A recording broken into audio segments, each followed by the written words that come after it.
Mr. Ivey know the show must go on. As far as Cincinnati, man, I put on. Tunes made another flame beat for me to cook on. Raised dogs, close fists, yeah, too strong. Team AI, chop it up at the chop shop. Top notch with the king flow, the hot shot. Cop squats in, listen to the real. Jumping like hopscotch, nobody harder than, oh, no, think not. Not only citywide, but nationwide. Superlatives, keep it locked like them Haitian guys. Put the truth in the airways, we talk about it. Brand new like the templates, let's be about it. Who got the info by the AM? Jono be the rapper, got them jamming when they play him. Staying in my lane, they ain't gotta okay him. Who the host with the scoop? Yeah, they gon' say him. Ivy, so superlative like a bag of Drippos. Show you where the Brits at, Cincinnati Reds at. One time where my people at. Team NI where my people at. It's the 5-1-3, yeah, you know the flow. What's the word, Nate? Let them know the show. One time where my people at. Team NI where my people at.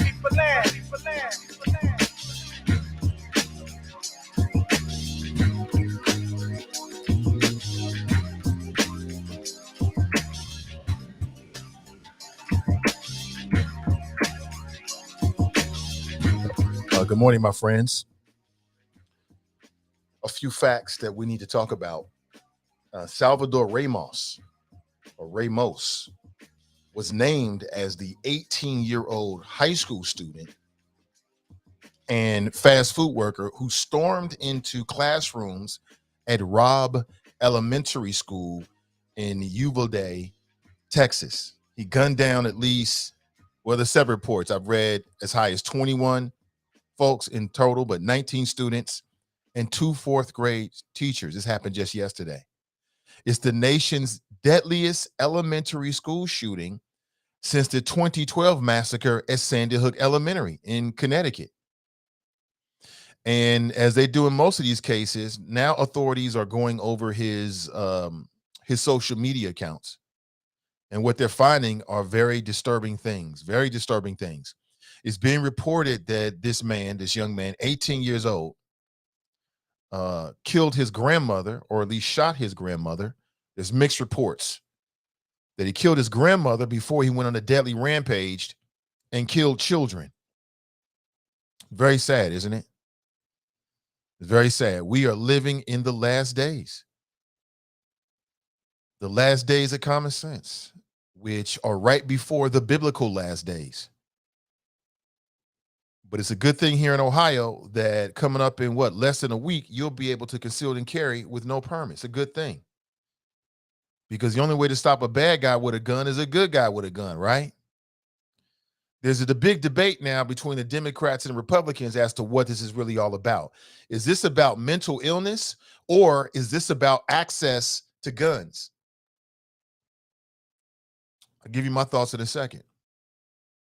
There are a multitude of videos and images out there, some of which I've gathered and I'll share with you this morning. None of which show like the video of the crime while it was going on.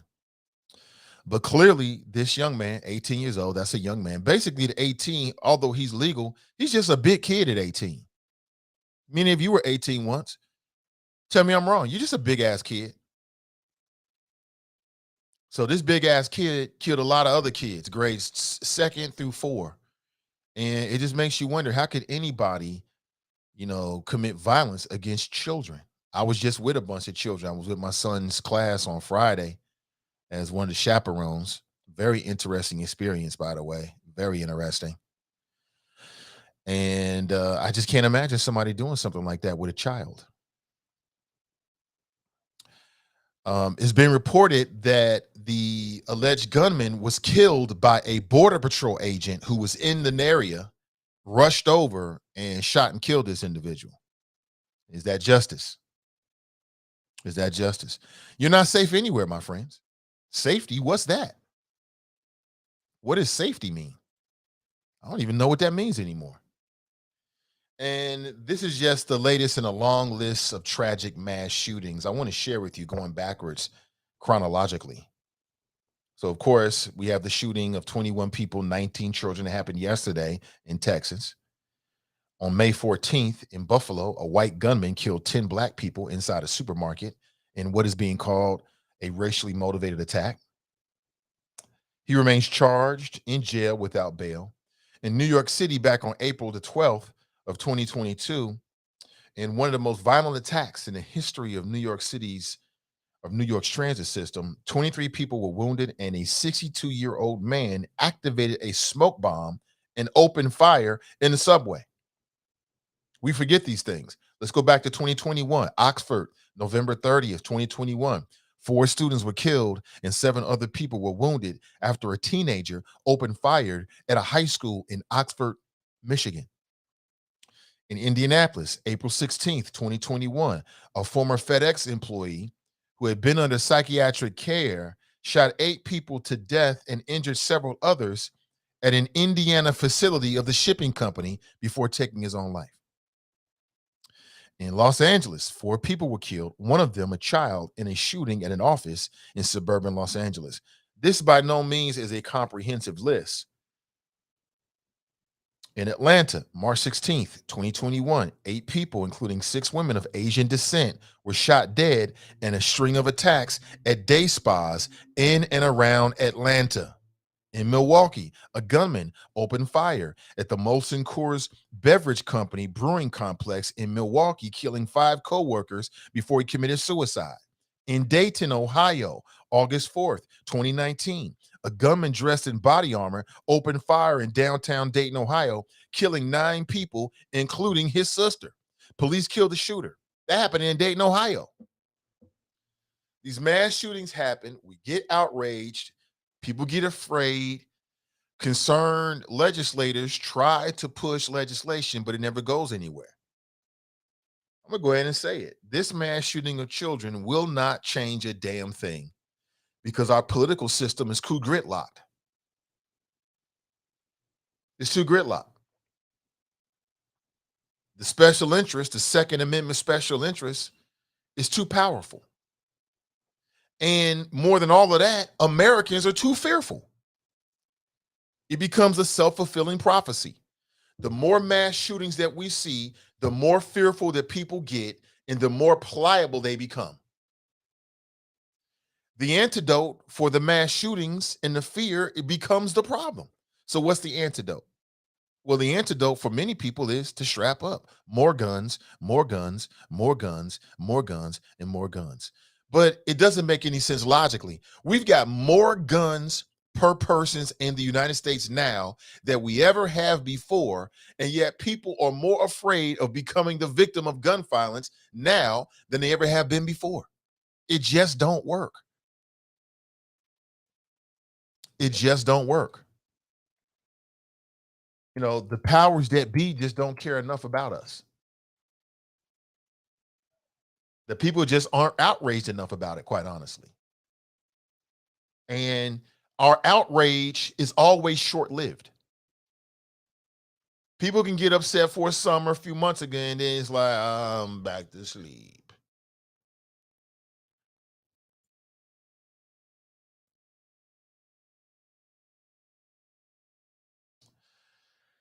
And that's the deal. I think that we should look at, if we were really serious about people, like protecting people from like being the victim of a mass shooting, if we were really serious about that, hey, good morning to you. If we were really serious about that, then we would look at what they did in Australia. You ever heard of the Port Arthur massacre? The Port Arthur massacre happened back in the 90s. I think it was 96. The Port Arthur massacre. And 35 people were killed and 23 others were wounded in Port Arthur, Tasmania. Gunmen decided, for whatever reason, Martin Bryant, that he was going to go on a shooting spree. And that's exactly what he did. Killed 35 people and wounded 23 others. Afterward, the powers that be, the legislators, the politicians came together in Australia. They put down their petty differences and they changed the gun laws. And there has not been a mass shooting in Australia since. That would never happen in America. because Americans are too fearful. Americans are way too afraid. Like, you start talking about like gun bans totally, you're gonna fuck around and start a civil war because of people's fear. You're not gonna take my gun. I always think it's funny. Like, I remember even Joe Eden, and Joe, I ain't picking on you, man, but it is what it is. I remember in one of our conversations, she was like, yeah, well, the tyranny of the government. I got a right to protect myself. What if the government comes after me? I always think that's funny. That argument is always hilarious to me because you and I both know that when the boys swoop down on you and they knock on your door, you're coming out. You're either going to walk out, you're going to be dragged out, or you're going to be carried out. Ruby Ridge, you leaving. I mean, this idea that as a private citizen, you need to have your guns because you got to stop the government is fool's gold. You ain't when they knock on the door, I don't care what you got in your house. You's leaving. If they have to burn your house down, Ruby Ridge, you leaving. Remember Waco, Texas? What they do to them?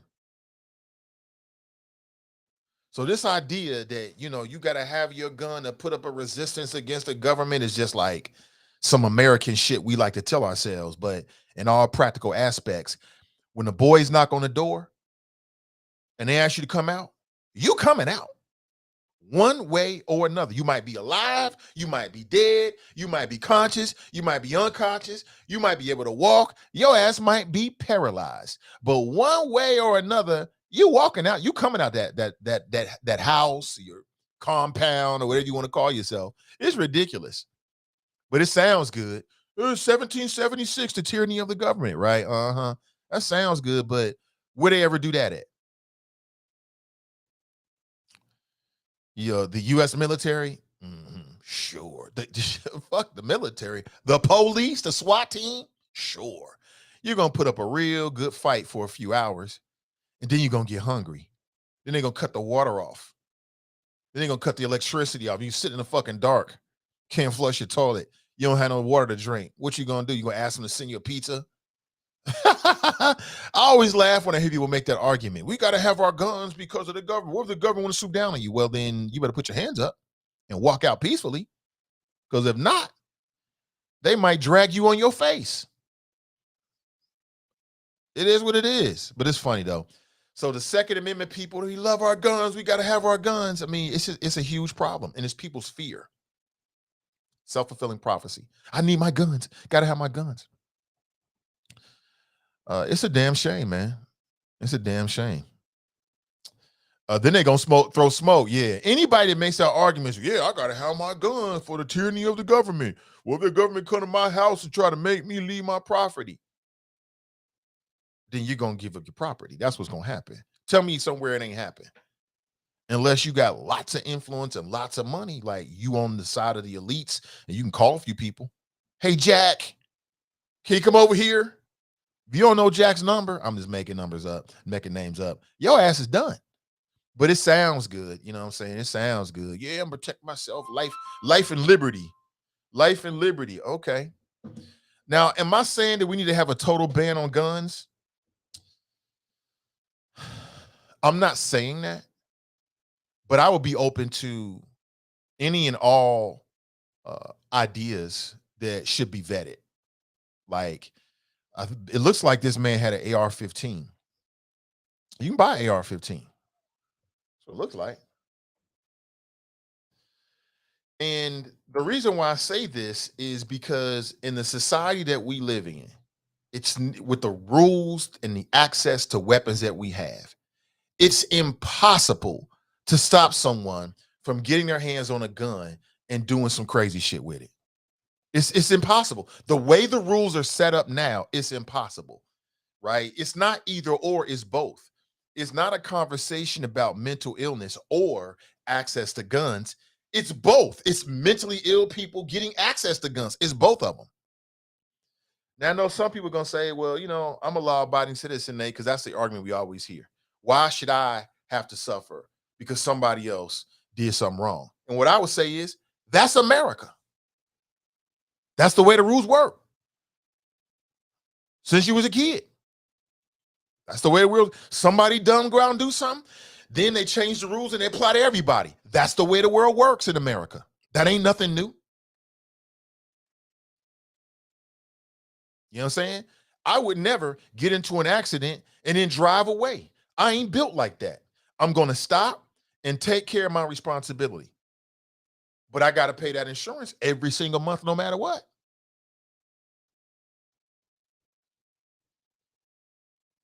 Mandated by the government. I never did that shit, but it's what it is. It's lots of things like that in our society, American society. You know what I'm saying? So when I hear that argument, I'm like, this is America. In America, somebody dumb do some stupid shit, and everybody else got to suffer. It is what it is. All the time. Especially in the black community, you already know. You already know. So should they ban AR-15s? I mean, I wouldn't be upset about it. You can still carry a handgun. What you need an AR-15 for? I don't know. It just seems like that's the weapon of choice for psycho sickos. And the reason why is they can get access to it and you can kill a lot of people in a short amount of time. Period. You can kill a lot of people in a short amount of time. Remember dude in Las Vegas, the mass shooting in Las Vegas? These motherfuckers was in Las Vegas partying. This motherfucker shooting out the window, killing people. Had a whole plan back in 2017. It wasn't that long ago. It was at the Route 91 Harvest Music Festival. Not something I think I would ever want to go to. Don't sound like my cup of tea. You know what I'm saying? But hey, people was there. This motherfucker was on the 32nd floor firing down on people. You ain't got a chance in hell. You ain't got no chance. He killed 60 people. He fired more than 1,000 bullets. 1,000 bullets from the 32nd floor. People was just dropping, just taking heat. Ain't shit changed. Nothing's changed. 2012 in Connecticut, Sandy Hook. You had all these people. Hey, Anthony, sorry about that, brother. Call me right back. I'll put you straight on. I'm in the middle of the flow setting it up. But in Sandy Hook, you had these beautiful young white kids. White children. Ain't shit changed. And that's because that Second Amendment gun lobby is super huge. And even bigger than that is fear. Fear. Americans are so fearful of being the victim of crime that it's hard to get some people to listen to common sense about policy changes around guns. It's like, I need 100% access or nothing, right? Let me go to the phones. Good morning. Welcome to the show. Hey, Nate, it's Anthony, man. Hey, what's up, Anthony? Good morning. Good morning, sir. I don't know if you've seen the chat. I posted it. In America, the barn door is open and the horse has already left the barn. We've got too many weapons out here, like you said already, to try to restrict anything. I mean, what I would say, we need some stronger laws and the laws that we have on the books enforced. I mean, we need to get rid of things like being able to buy guns at pop-up gun shows with no background check, raise the age limit back up, for purchase of a weapon. An 18-year-old with an AR-15, I don't believe in that. Purchase of private sales from your neighbor to you, then you should have to go to a registered firearms dealer and have them, do a background check on the buyer. So, and you also have the issue of people who own guns who don't responsibly store them. They don't keep them in safes. They don't, they leave them in their cars. So we got a bunch of guns out here too that are being stolen and used by people. So there's other things. I mean, like I said, restricting things right now ain't gonna solve the issue. The people who already have certain style weapons are going to be grandfathered in. Nobody, even if they say you got to turn in everything, ain't nobody turning in their weapons. It ain't gonna happen. Something that you don't pay $500 to $1,000 or more for, you ain't just giving that up. That's not going to happen. So, and we also need to, get back to having more long-term care mental health facilities. What we got right here in Cincinnati now is they send them to the hospital, to the little psychiatric wards, and that's just a revolving door. They don't have the space to keep you in there long term. They medicate you as much as they can and send you right back out the door. Anything else, Anthony? No, that's all I got, brother. Yeah, I appreciate you. That's Anthony P checking in. It's a good brother right there. He's right. Ain't nobody turning their guns in. He's right about that. I agree with the other thing you said too. Focus on the mental health. We need to do everything we can. And but that mental health piece is more than just having access to a therapist. It's our whole mentality from the cradle to the grave. It's what we value. It's what we believe in. You know what I'm saying? Like some of this is I was reading about this this alleged gunman. And I wasn't with you yesterday. My apologies. I planned to be with you, but I was asked to be a part of a virtual conversation about media yesterday morning. Oh, I see this light is coming in and it's just terrible. I'll change that in a second. But I was asked to be a part of a virtual conversation yesterday. It was myself and some other local media folks, and just talking about our approach to media and news stories and verifying news stories. So I had a good time. So that's why I wasn't with you yesterday. And I thought I said that, but people were like, "Hey, Nate, where you are?" And I was like, "Well, maybe I didn't really fully tell people I wouldn't be on yesterday." But I'm with you now. Good morning to you. So, yeah, I agree with you. So nobody's going to turn their guns in, and then we need to fully invest in mental health. And that's deeper than just having access to a therapist. I mean, it's the whole mentality. I mean, some of this is, and I was reading about this young 18 years old, and you committed a mass shooting, and now you're dead. For what exactly? I mean, but hurt people hurt people. Hurt people hurt people. Like there are people out there that are in pain. And apparently he was bullied in school and things like that. Now you cannot stop bullying.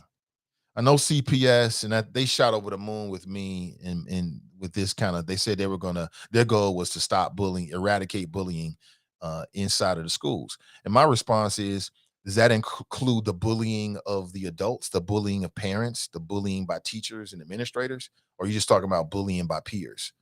Like I've seen adults get bullied on the job, grown people getting bullied. I'm like, so bullying is something that's going to be here, but that can have a long effect. I read that perhaps this young person, 18 years old, was bullied and maybe he has some gender identity issues or whatever, working fast food, growing up impoverished, that kind of thing. All that stuff can have a huge impact on you.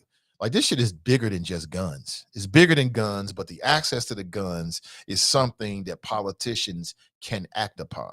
This goes back to the family unit. This goes back to our culture and what we value. You know what I'm saying? We live in a culture where we value things that we shouldn't. You know what I'm saying? Without the greater detail, which I'll get into later in the show. And the byproduct of that is that you got a lot of people out there that's in pain. They angry. They hurt. They don't understand. They not accepted.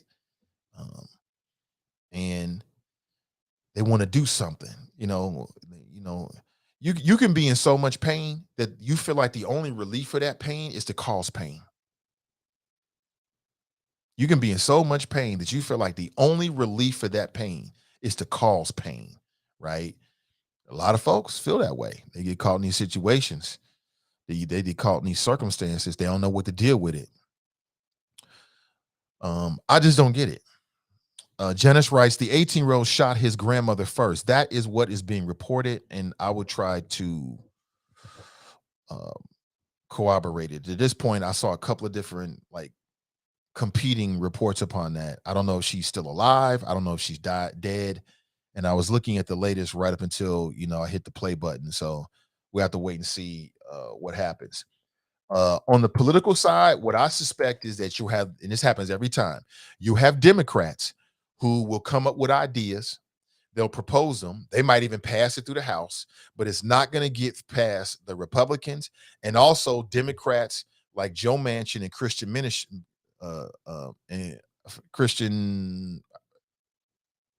forget her last name, but she's a senator as well, Democrat, but she leans to the right. And that's because of multiple reasons. They're playing to their conservative base or whatever the case may be. But I was talking with somebody last night and I had to correct them. They was going off. And Joe Biden, He ain't gonna do nothing. I had to say, listen, we have to be more sophisticated in our analysis and critique. You know, um, Joe Biden cannot propose and pass legislation all by himself. It just don't work that way. It don't work that way. It's got to go through Congress. It's got to go through the Senate. That's just what it is. And there are roadblocks, primarily in the Senate. It don't really matter what Joe Biden thinks about this, just like it didn't really matter what Barack Obama thought about Merrick Garland or a lot of policy ideas. If it can't get through one of the branches of our government, it ain't going to get through one of the branches of our government. And it don't matter how much he prays. It don't matter how strongly he feels about it. That's the reality of it. It's a numbers game. That's why these senator races, because right now people are watching what's happening in it and down in Georgia, where Herschel Walker is going to go up against Raphael Warnock. Now, I'm not telling you I've seen every interview and every public appearance, but I've seen enough. Herschel Walker is a gosh darn fool. I wouldn't elect that motherfucker to wash my clothes, let alone be a U.S. senator. He is, in my opinion, he is a threat to the community. But I don't live in Georgia, so I have to wait and see what happens. Having Herschel Walker in the U.S. Senate would just be so oddly appropriate, right? It really would. In some kind of it would be a reflection of the crazy times we live in, and he might win. We'll have to wait and see. Herschel Walker is a gosh darn fool in a suit. He might be suffering from CTE. There's no way in the world this man should ever be a U.S. senator, ever. But it goes to show you, anything that works, we'll have to wait and see. Queen Jet Black, what's up, Queen Jet Black? Good morning to you on YouTube. Good morning to you. I keep telling black folks the same thing. I'm gonna keep saying the same thing. Here's what the response should be to all of these mass shootings. Number one, where you are legally able to do so, you should be strapped at all times. You should be legally carrying a weapon, as much and multiple weapons. You should have a firearm, if not two. You should have some mace, because mace is a great way. Not everything rises to the level of lethal force. Sometimes all you got to do is spray a motherfucker in the face. I was just watching a YouTube video, some people scuffling. Some dude was on some dumb shit. I'm telling you firsthand. You hit him with that mace, everything stops. You go on with your business. A face full of mace goes a long way, especially if you don't want to kill somebody. Hit him with that mace, go on about your business. Wherever, know the laws where you live, because you are responsible. You grown. You responsible to know the laws where you live at. If you don't know the laws, then don't carry. If you're not going to read up on the laws and all of the ins and outs, don't do it, because you're going to get yourself in some trouble. But where you're legally able to do so, you should be carrying. Here in Ohio, they're about to make it legal in the first week of June, right around the corner, where you can legally conceal and carry. If you don't have anything that would bar you from doing so legally, you should be concealing and carry everywhere you go. The second thing, if you're going to do that, then you need to make sure you get the proper training. You need to know how to store it. You should have gun locks. You should know how to store your weapon. You should know how to use your weapon. If you're not out on the range with instructors on a regular basis, you're doing yourself and your family and your community a disservice, because we don't need you out there on some wide earth John Wayne type shit. Know your weapon. Know how to use your weapon. Know what it feels like. Get out on the range. Do multiple, not just standing in front of a paper target, but put yourself in some situations. Hit up the folks over at Ride or Die. Forte Joe, they'll have you out there on the range. We did it. We'll do it again. Okay. Second thing is, we got to circle the wagons. And for the folks out there, and I'm just taking this opportunity because I know that we were not the target with this situation, but we were the target. Like, any threat to children out there, that's a threat to my babies. I sent my kids to school today. I'm terrified. I'm absolutely terrified. Being a parent is a constant stain of fucking fear, because I'm leaving him. I'm not there. And it's just so many people in bad situations. Like, I can't control somebody else's household. I know what's happening in my household. I know the kind of children I'm producing. I know the environment that they're growing up in, but I don't know. I don't know. I was at my kids, chaperoning my kids with my kids' class, and it was one young man, and this little boy is my son's age. The stuff that was coming out of his mouth, I can't get him off my mind. I'm like, what the hell is going on in this little boy's house? Are you trying to get my attention, son? You got my attention. I'm here. I mean, just the craziest shit. It made me more. I'm like, gosh darn, what's going on? These teachers I mean, if you're a teacher today, if you work in a school building, they are on high alert. They paranoid. They terrified. They terrified going to work today. Who wouldn't be terrified? Because you don't have no control. You don't have no control. You can walk in these school buildings like it's nothing. And sure, you might have to walk through the lobby and do this and get buzzed in. But if I go to my school's kid, my daughter's school right now, unannounced, they're going to buzz me straight in. I'm in. They don't know whether I have a weapon. They don't metal detector you. I mean, in these days and times, my friends, and I know it comes with tremendous expense, but I kind of feel like you should not be able to walk into a school building without that building having major fucking security. I want you to go through metal detectors. I mean, damn, are there more shootings in clubs or are there more shootings in schools? Or is it about the same? You go into some of these clubs, they want to pass you down and whine you and all. I'm like, nigga, I'm just getting a drink. But yeah, you can go in these schools, they just buzz you straight in.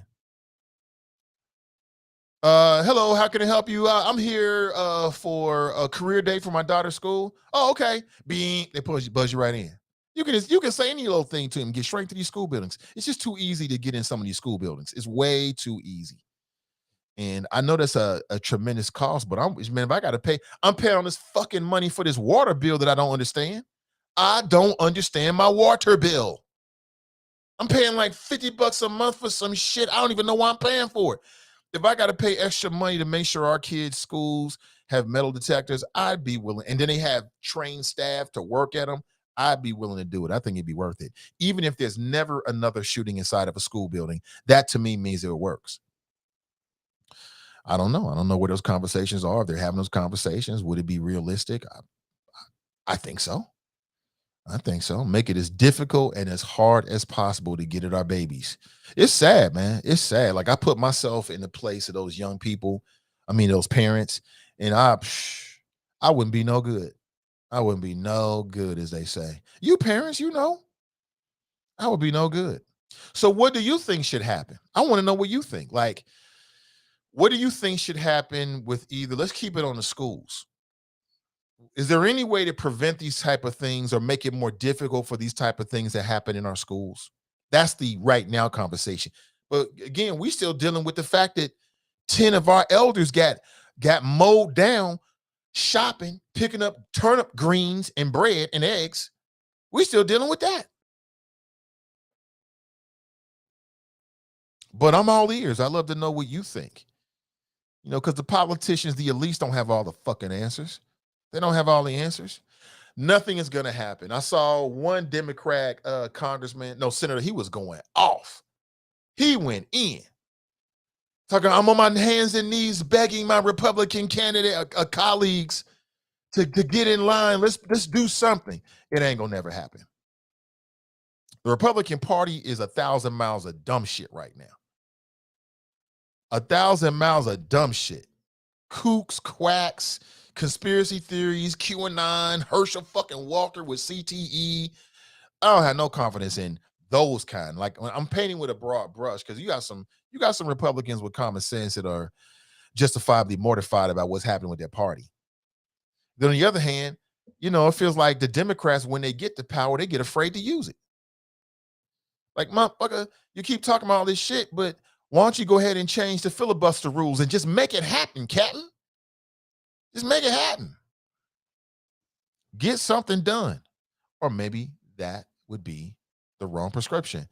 Top Texas Republicans are calling for more guns, fortified schools, and armed teachers. What do you think about that? We're specifically talking about how, stopping mass shootings at our schools. This happened in Texas, so I want to see what the top, policymakers in Texas had to say. And the top Texas Republicans, they're all saying three things: more guns, more guns, more guns, more guns, more guns, fortified schools, and armed teachers. So let me have this conversation because it's nice and raw right now. Our nerves are nice and raw. Do you feel as if we armed teachers, would that prevent it from happening? I thought about it ever since last night because, I was against armed teachers because, number one, these teachers got enough shit to deal with. They're overworked right now. They're sick of parents. They sick of administrators. They sick of schools. They sick of the school board, and they sick of the general public. These teachers are fucking tired, and they overworked, and they're unappreciated. And you asking them to be a security guard on top of every fucking thing else? Gosh darn. Damn, that's too much. We're asking for too much. But let's have the conversation. How many people feel like if teachers were armed, that would make the school safer? 513-873-7134. I want to get your thoughts on it real quick. You tell me. Now, while you ponder that, I want to get a word in and tell you about today's sponsors, our good folks over at Wing Champ. You can visit their website, 3Ws.originalwingchamp.com. Black owned. If you're looking for a new spot to check out for lunch today, or perhaps you're thinking about a gathering of friends or coworkers, maybe even family, check out Wing Champ today. Check out the menu. There's a link in today's description. You can also call ahead for pickup and or delivery. Wing Champ, they got some really interesting things on the menu. I will not go through it. I'll let you do that. Just check out the link in the description of today's show. Today's show is also brought to you in part by our friends over at Renew Community Church. I've been saying it for a while. I just want to hit you to the game. You know what I'm saying? This might be something that you're interested in. It's completely up to you. All right. They offer a Sunday morning masterclass at 11:45 a.m. Eastern Standard Time. And you can tap in virtually and tap out virtually. Check it out for yourself on Facebook and on YouTube. On Facebook, facebook.com/Cincy Renew, and on YouTube at Renew Community Church live stream. You can join over 2,100 subscribers. See how the numbers going up? More and more people are checking them out. This Sunday's topic: bounce back from setbacks, hard times, disappointments, and failures. Learn 9 steps to win again in life. And we love winning.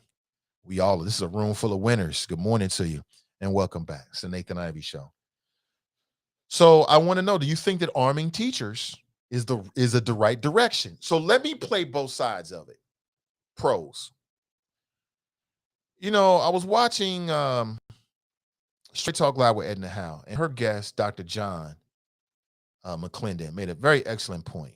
And I hadn't thought about it before. He said, you never hear about gunmen going into Nation of Islam mosques or facilities and committing any violence.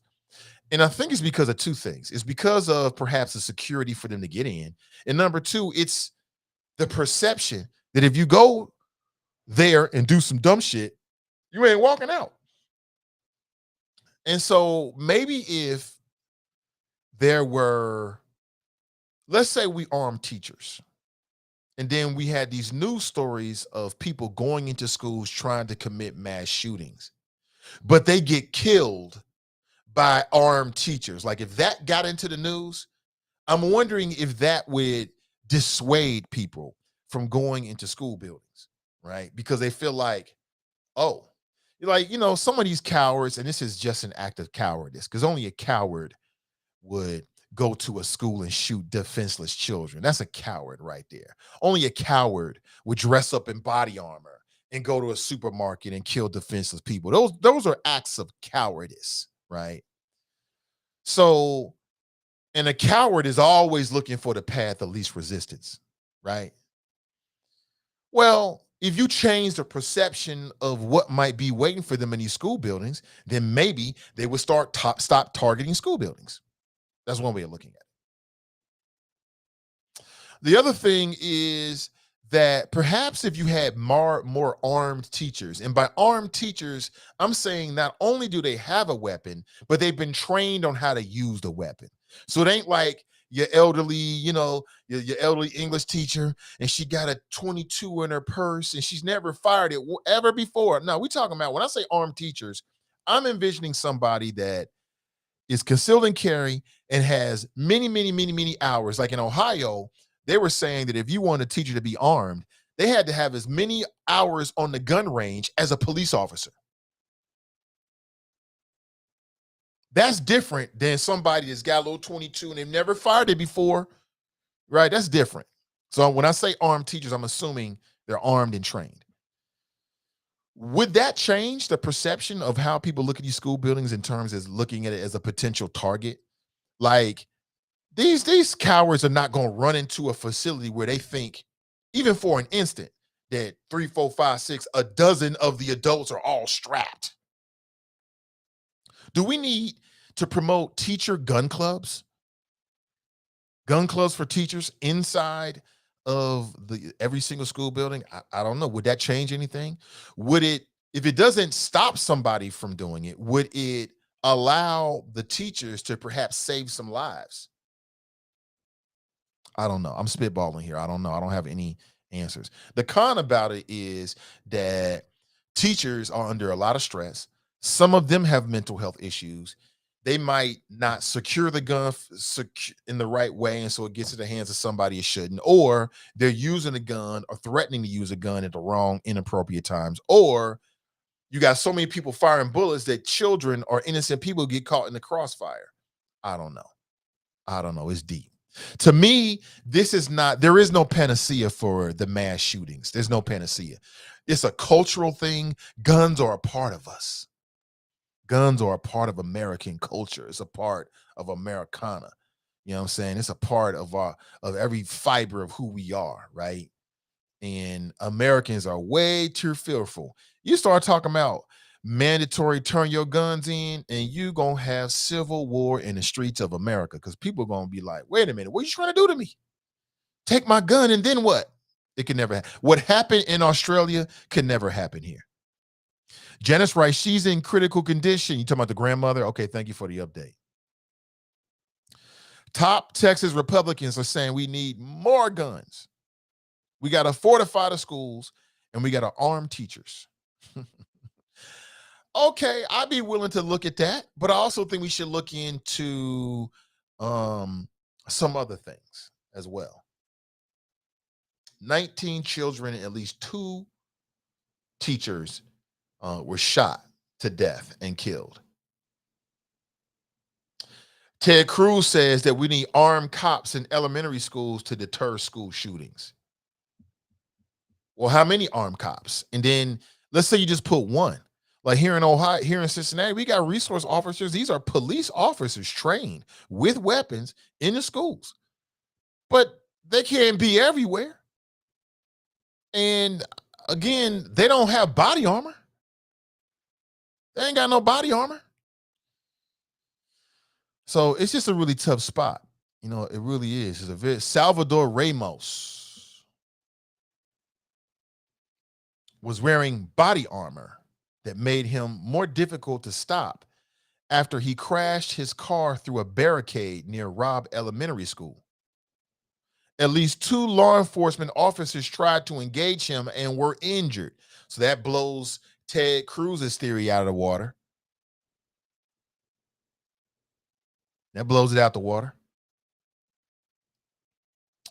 Maybe we should take a page, at least in terms of how we look at our schools, from our brothers and sisters in Israel. They seem to have that security thing down. You know, turn our schools into the West Bank, into the Gaza Strip or some shit. I don't know.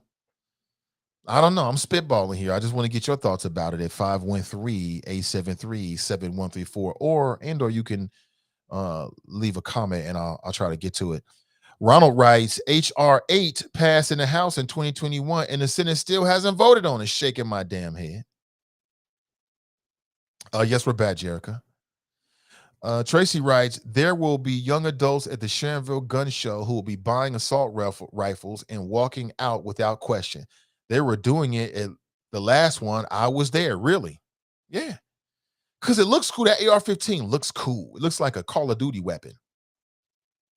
Some of these motherfuckers be playing Call of Duty so much, Warzone, Rebirth Island, that now they want to put a weapon in their hand and see what it really feels like. Michael writes, Congress and senators run the world, do they?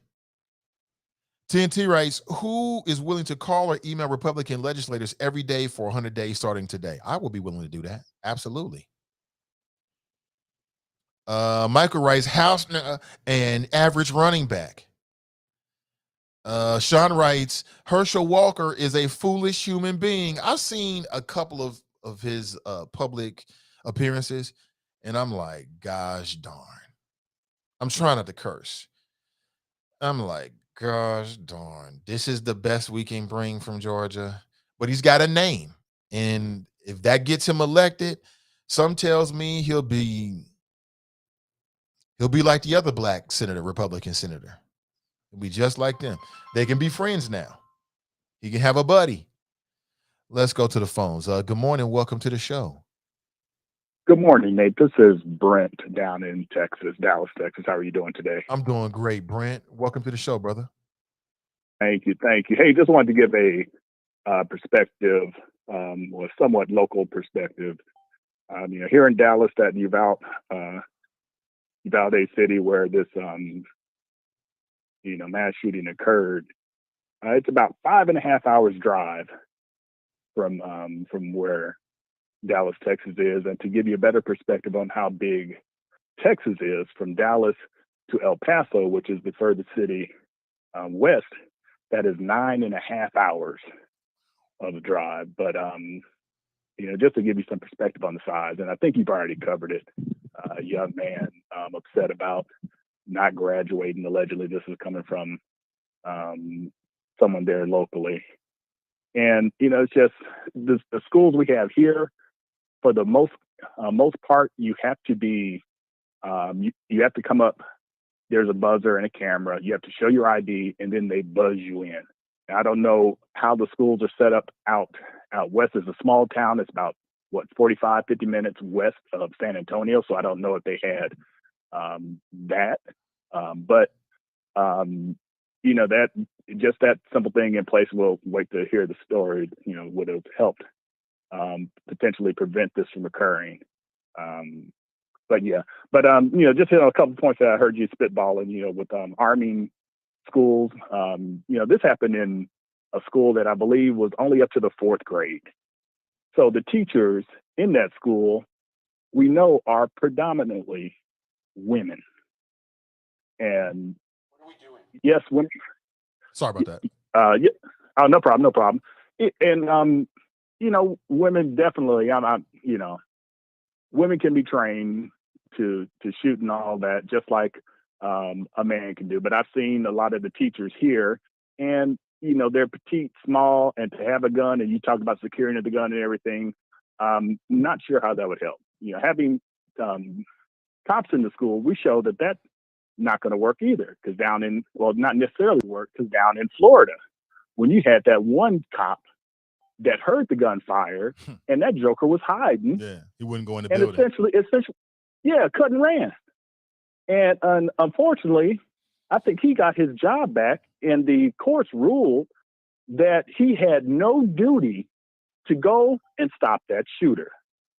So, and that's just insane. If that's your job, do your job. If you got the lemon booty, find a different job. Plain and simple. That is not. You're not drafted into the police force. That is a job you chose, knowing the potential of having to confront someone who is armed. Do your damn job. And, there are no, I haven't seen any credible stats that says more guns is going to lower the crime rate. and more guns to police is going to lower the crime rate. If those stats exist, someone please present them. And trying to turn it into Israel.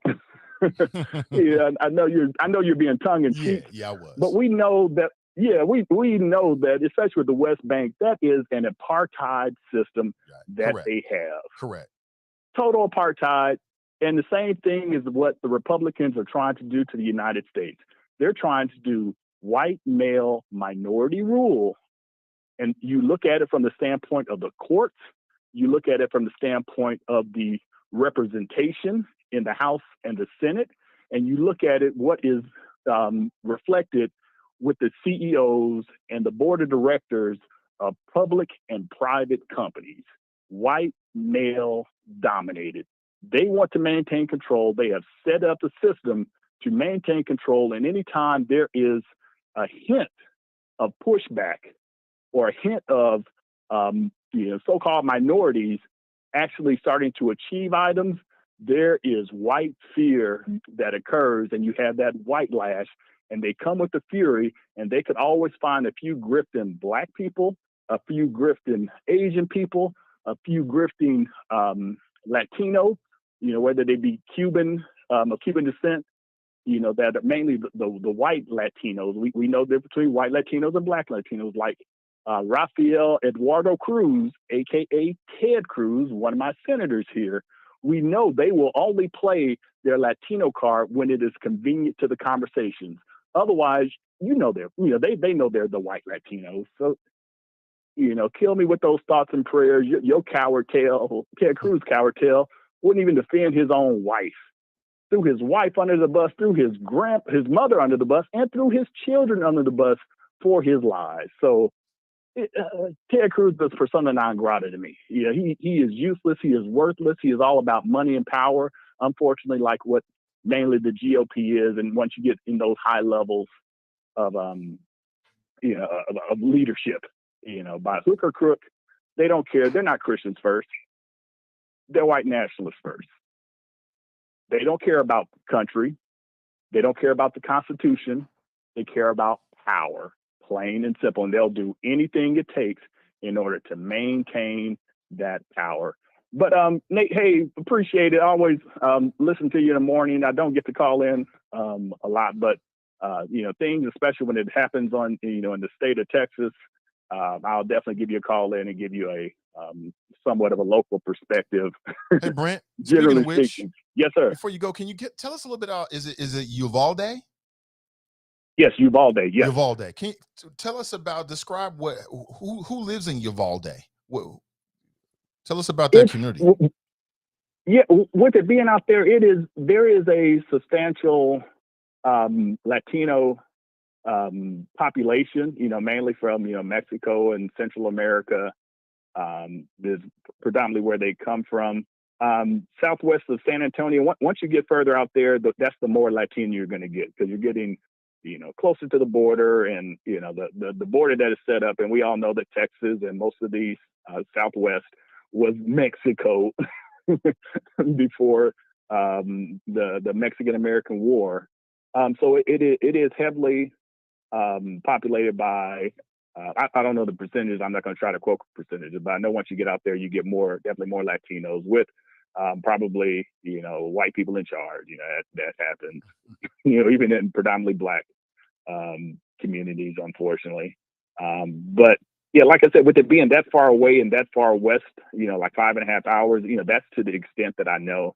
I haven't done any more, research or, asking the Google or Siri about the area. But I do know that, it's a Latino young man upset about not graduating is what the story is so far.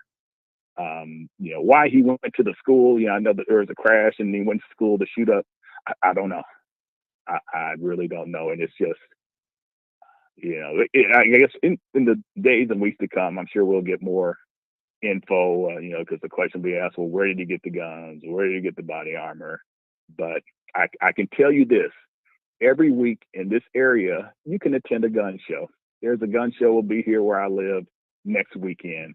And you can go there without a background check and buy a gun with no questions asked All you have to do is have a willing seller to sell it to you. And even one time I was on the phone just talking to one of my mentors in the local Lowe's store. I'm outside the local Lowe's store, and I saw a truck pull up and another truck pull up, and a guy get out, open up the back of his camper, pull out a gun out of a gun case, and the guy points and aims it in the truck to make sure the sights is clear and everything else. There was a money exchange, and both of them drove off. And this looked like an AR-15 type weapon. So it's crazy. You should, I always tell my 16-year-old son and my 21-year-old son, keep your head on the swivel.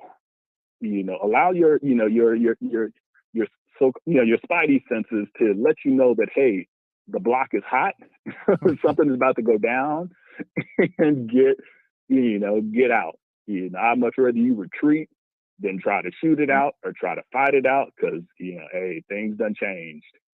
Yeah, things definitely done changed. But yeah, Brent, thank you for the call, brother.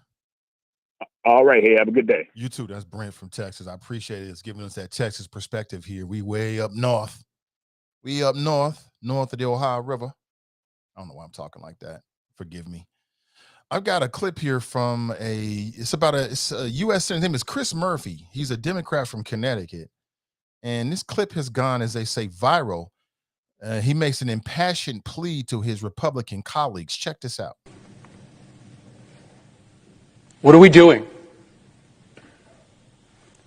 Just days after a shooter walked into a grocery store to gun down African American patrons, we have another Sandy Hook on our hands. What are we doing? There have been more mass shootings than days in the year. Our kids are living in fear every single time they set foot in the classroom because they think they're going to be next. What are we doing?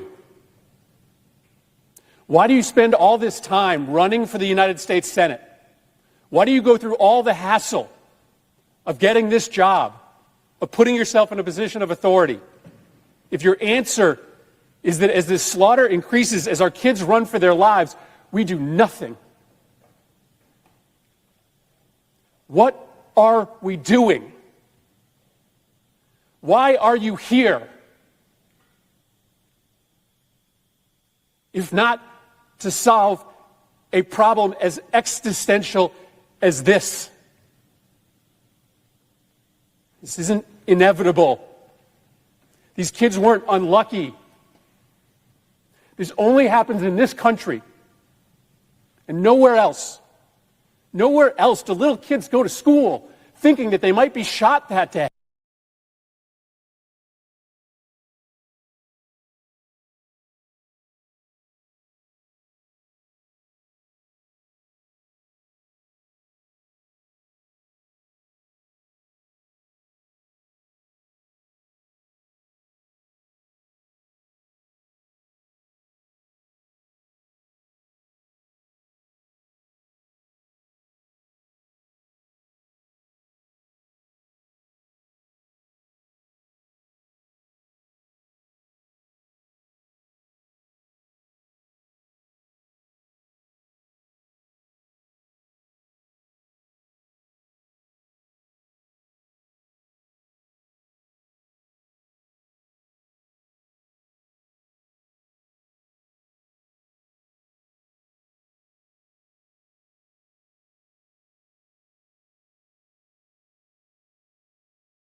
Sorry about that. I'm still caught up with the shooting of what happened with those people in at the grocery store that was shot down. And now we're dealing with this. And what I would say is that the prescription, here's what I would say, Black. Here's the way I look at it. I ain't telling nobody nothing, but here's how I look at it. My response to the craziness that's happening in the world is to make sure you're as ready as you can possibly be. I'm imploring all folks to be legally carrying, legally strapped at all times with multiple weapons. But you should do it legally.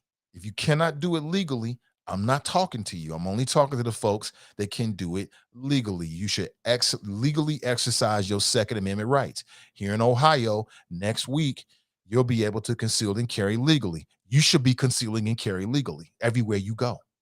But not just that, you got a responsibility to yourself, your family, and our community to make sure that you've taken the time to work with trained professionals so they can teach you how to operate your weapon, how to clean your weapon, how to maintain your weapon, how to store your weapon, how to fire your weapon in multiple in situations.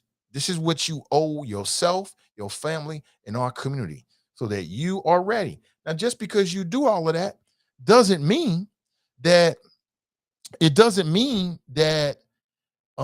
you're gonna be able to prevent somebody from doing something to you. Okay. All I'm saying is when the shit goes down, you gotta be ready. And when you stay ready, you ain't got to be ready. I can't speak for you, but for me, if there's a gunfight, I want to have a gun. If there's gonna be a gunfight, I want to have a gun. Now, everybody knows me. I'm a gentle giant. I wouldn't hurt a fly. But if I got to go through you, I'm going through you. Simple as that. If you become a threat to my family, you're done. It's simple as that. There's no tears. It ain't no sympathy. It ain't no empathy. It's you or me. It's got to be you. Simple as that. Especially if I'm minding my own black business and you on some white supremacist or some I was bullied in high school bullshit, I'm gonna lay you down. Simple as that, if I can. The other thing for me is I'm just on some black shit. You know what I'm saying? I mean, I'm on this recycling black dollar, making sure. See, I can't go to your house and parent your children or your grandchildren. You got to do that. But what I'm telling you right here, right now is I'm raising with a lot of intentionality two young people that's going to grow up and be productive members and proud members of our community. That's what I'm doing. I'm making sure that the environment that I have around them is one that's positive. Now, if they grow up and do some dumb shit, they decide to go off the path. You know what I'm saying? But they can never look at their mother and I and say that they didn't have a chance. That's all I can do is give them a chance. So for the people out there that is mad about black excellence, give them more black excellence. You know what I'm saying? If they upset because they feel like replacement theory we taking over, then let's fucking take over. But when we take over, we got to be on some ownership shit. Ownership, black businesses, black excellence, college, no debt. That's what I'm all about. You know what I'm saying? You know, they upset about the moves that we make them. Let's make them real mad. Let's move into the cul-de-sac. Let's move into some of these gated communities. That's a big thing right now among the wealthy, exclusive gated communities. Let's move in. Let's move in next door and smile and just live excellently. Let's support one another as much as we possibly can. I think that's what the prescription is. And then on the politics side, local, and local. Yes, there's gridlock and not a lot of movement at the national level for things that we want. I get it. But what in the fuck does that have to do with where you live, the city you live in, the county that you live in, your school board? It don't have nothing to do with that. The biggest impact you can have politically is where you live. So get involved. If you don't like these politicians, then you run. You run. You know what I'm saying? If you don't like the decisions that are being made, then you get out there and get involved, right? And impact the local system, where you live, where you work, where you eat, where you sleep, where your house is, where your mama's house is. You know what I'm saying? That should be the focus here, because we can't move Joe Biden. We can't, Christian Sinema is her name. She's a senator from Arizona. I struggled with her last name earlier. We can't move that. You can't get Biden on the phone.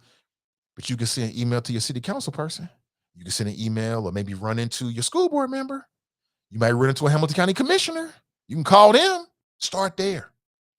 You can get your state rep to maybe have lunch with you and sit down and have some ideas. You can shoot them off an email. You can do that. So I'm less concerned about what we can't do, because you can get paralyzed with what you can't do. I'm only concerned about what we can do. That's what really matters. What we can't control and what we can't impact and what we can't. I'm not worried about that. I'm only worried about what we and what I can do.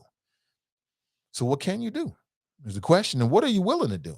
We can't sit back and keep pointing fingers at everybody else. They'll take care of it. Oh, that's the Democrats and the Republicans. And we can't do that.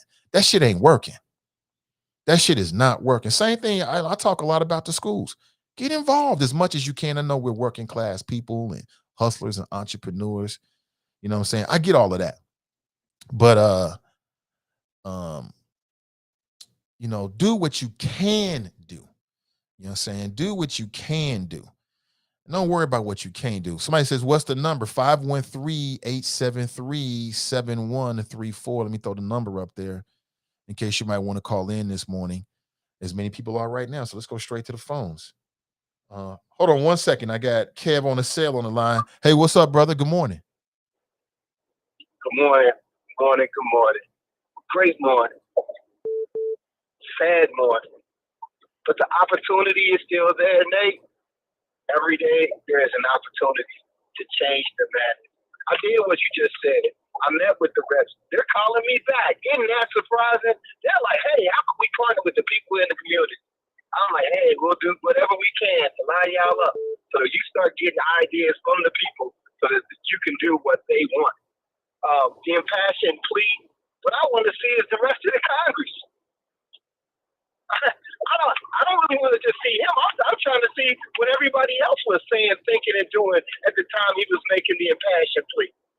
Especially when it comes to one side versus the other side, when there's only one side, really. We should all be on the same side of children, right?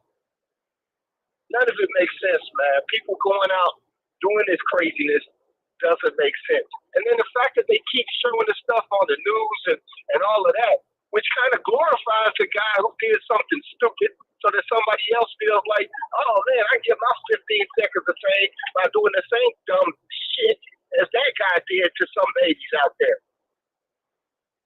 But it's still a great day, Nate, because every day is another opportunity for us to do what you just said, to raise our community up and for us to do better. So that at the very least, that guy that's next door that's mad at you is mad for a reason. If you don't be mad at me, don't be mad at me because I'm black. Be mad at me because I'm wealthy. Be mad at me because my children are thriving. Be mad at me because I actually am getting the job you want. If that's your reason to be mad, you could just compete for the same job. I'd suggest that'd be a better thing to do. Preferably create some more jobs so that we all could have a job. But yeah, it's a great day, Nate. It's a great day to do exactly what you just said, man. We got to activate our community. There's a very important election coming up. And, don't just register. Registering means nothing if you don't vote. For the smart, dumb cat, first time in life, don't vote for Zorro. He ain't on the ballot. Jesus ain't running. I love him, but he ain't running. November is coming quickly. And everybody that can be at the ballot should be at the ballot. Don't worry about if it's raining. They make these things called umbrellas. Most of y'all going to drive. You're not going to stand outside in the line in the rain without an umbrella.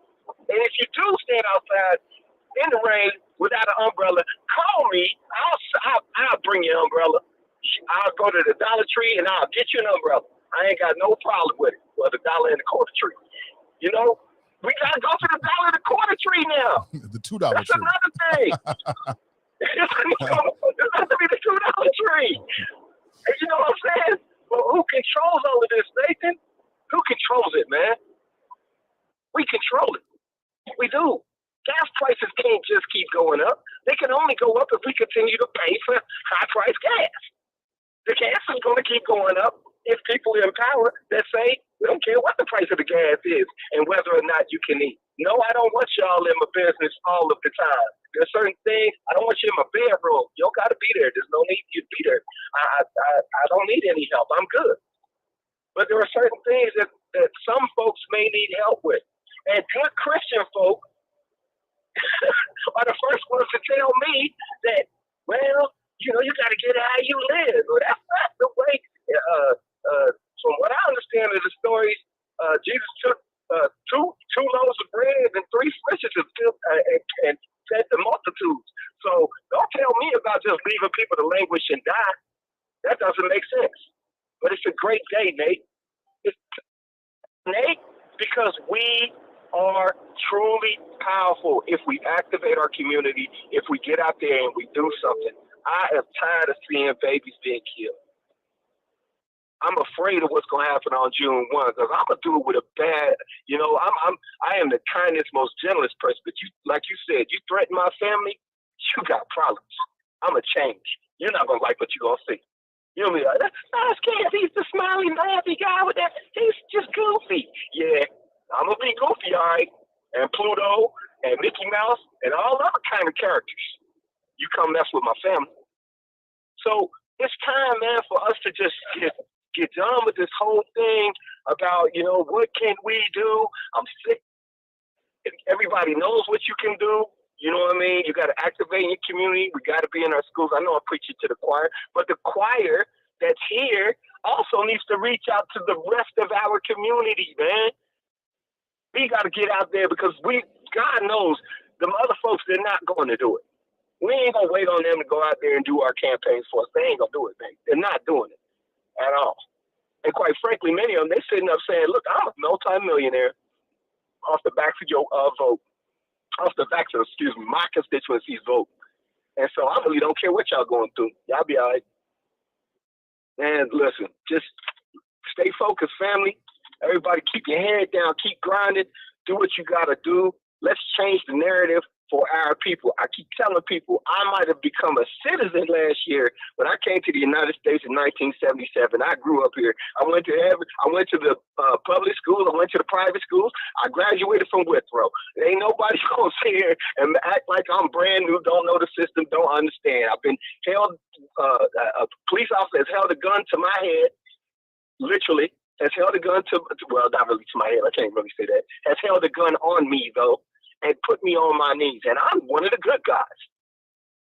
So I don't need the help on you. You don't understand, kid. Yes, I do. I get it.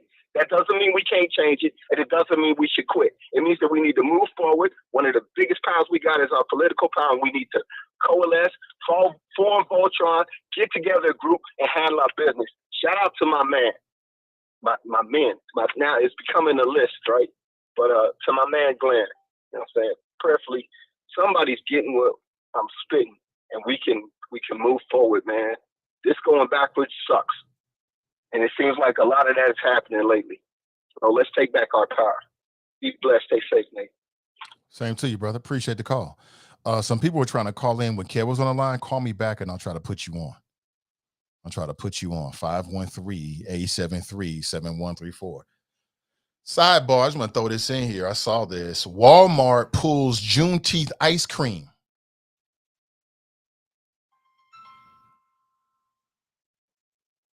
Local Creamalicious touted. This is from the Cincinnati Inquirer.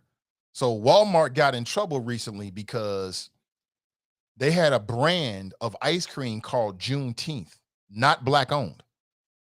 And they were selling this at Walmart. People were outraged. They pulled it.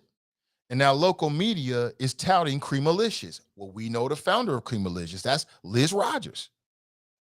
Also owner of Wing Champ. I have yet to try Creamalicious, but I'm going to. I'm going to get some for the kids. I just haven't gotten to it yet. Talk about insensitivity. Juneteenth is a celebration, June 19th, the emancipation of all those who have been enslaved. So a non-black person, a non-descendant of slave, buys the brand and creates Juneteenth ice cream.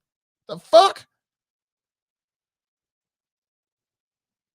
And it's like, who's working at Walmart? Like, Don't y'all got like some black folks, some conscious people? I even take conscious people who have to green light these ideas. Come on now. How long you think that was gonna go? It's got the colors and everything, man. It would make you think it was black-owned brand. You seen this shit? Let me put it on the screen for you. This is some crazy shit. If you on black-owned ice cream brand, get Creamalicious. It's local too. We talking about local people behind this. I'm so happy for Liz Rogers and all her success. You have no idea, because I'm not going to go there because I'm going to get in my feelings again. But I just hated the way that people tried to play that sister simply because she wanted to open a business on the banks. I'll never get over it. I'm never getting over it. Shit still got me pissed. Look at this shit right here. This ain't us. This ain't us. Who is this? Share and celebrate African-American culture, emancipation, and enduring hope. What in the, I'm not buying that crap. If I'm gonna buy some black-owned ice cream, an ice cream brand, I'm gonna get some Creamalicious. This shit got me pissed. I'm about to put me an order in this week, actually. I'm so pissed about it. See, this is how we get them back. I'm so pissed about this motherfucker trying this shit. I'm about to go out here and buy me a bunch of Creamalicious. That's how we get them back. We invest in us. You know what I'm saying? We put some action to our outrage. Say, oh, you want to try and make believe you a black-owned brand, try to get my dollars? Not only are you not going to get it, I'm going to go out of my way to make sure I give it to the black-owned brands. Simple as that. Juneteenth ice cream. Motherfucker. Excuse my language. The fuck? Why would Walmart even put this on the shelf without doing their due diligence? Come on, man. Lines available, 513-873-7134. You can get Creamalicious. You can get Creamalicious at Wing Champ. Our next Chopper event, if it all works out, I would like it to be at Wing Champ. You know, when we get together, we spend our money with black people, period. And all who don't like it, don't even tell me, because it makes no difference whatsoever. Keep it to yourself. Okay, I'll give you the details. We got to get together. After passing the Glen, I'm like, damn, we can't let too much time go past without us getting in front of one another and just breaking bread and saying what's up.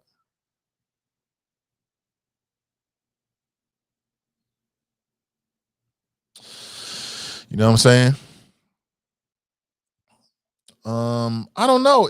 I don't know if Creamalicious is in Walmart. See, that's what we need. Creamalicious needs to be in Walmart if it's not already there.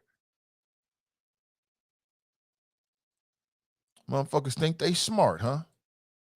They've been doing that shit for years and years and years. You're going to take us and then sell it back to us, but then the money goes not to us? Hell no. I ain't doing it.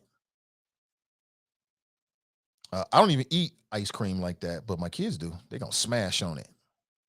They're going to smash on it. All right, let me go to the phones. Good morning. Welcome to the show.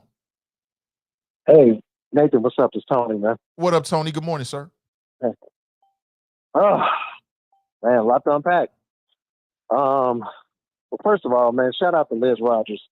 You know, she the last best. So, and besides, great value sucks over at Walmart. So, I'm gonna get me some Creamalicious by the truckload. So, but yeah, the shooting in Texas, man. You know, I got a little connection with Texas, man. That's where I grew up at, in El Paso. So when something, you know, just like with the Walmart shooting in El Paso, you know, it cut deep. You know, I had to call family, make sure they wasn't among the victims. But it really hurt, man. And it hurt also because these are my kids, school age. You know, these children were the same age as my son right now. You know, so there was already a racial anxiety going on where I sent my son at, because he's one of the few black children. You know, especially after the Buffalo shooting. Right. You know, that added a whole level of anxiety. Like, okay, what if some crazy mug goes? I'm gonna try to hold my tongue, but what if some crazy mug goes into school and he's just trying to look to kill him a black kid? You know, it's easy to find mine because there ain't that many. You know, so I definitely, man, I'm so glad, man. This is the last week of school. I really am. I just wanted to be over and done, man, because you just want your kid right next to you, man. The way things are going on, and after hearing this, but I really don't want to, to be a downer today, man, because it's just down enough just watching the news. But I went to Glenn's funeral. I had to go in and go out real quick because I was working, but it was good to see some of the choppers. Saw Tracy and A-Rod Speaks, and and saw Daryl, and definitely a chopper get together is needed. Just like you said, break bread and just catch up and have a good time. You know, we can sit around and have some cream delicious. You know, just opportunity. Just time is short, man, and it's obviously a lot of love in this family. So hand people their flowers while you can.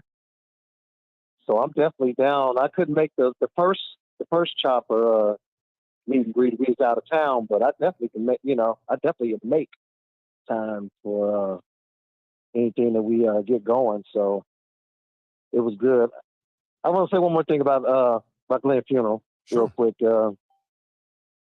I noticed something like, man, when I was walking up in the front, because I didn't want to bother his children, man. I didn't want to come up because I ain't a funeral person, and I know when my father passed 10 years ago, it was nice people's intention coming up, and talking to you, but I didn't want to be bothered, so I didn't want to bother them. But I was looking at, his politically petty, podcast equipment, and I kind of glanced over at the kids, and I just had this feeling like this ain't over, So, hey, maybe one of Glenn C's might pick up the, pull the sword out the stone, so to speak. Mm-hmm. That would be dope. They just get, that would be super dope, man. Yeah, I would support that. Young Miles, get a little more politically savvy because, if you're going to take over the reins of Glenn, you got to come correct. You got to know what you're talking about. Mm-hmm. So hopefully, that might not be the end of the mauler. Mm-hmm. But I hope not. I would love to see that. I would support that. That'd be great. That'd be awesome.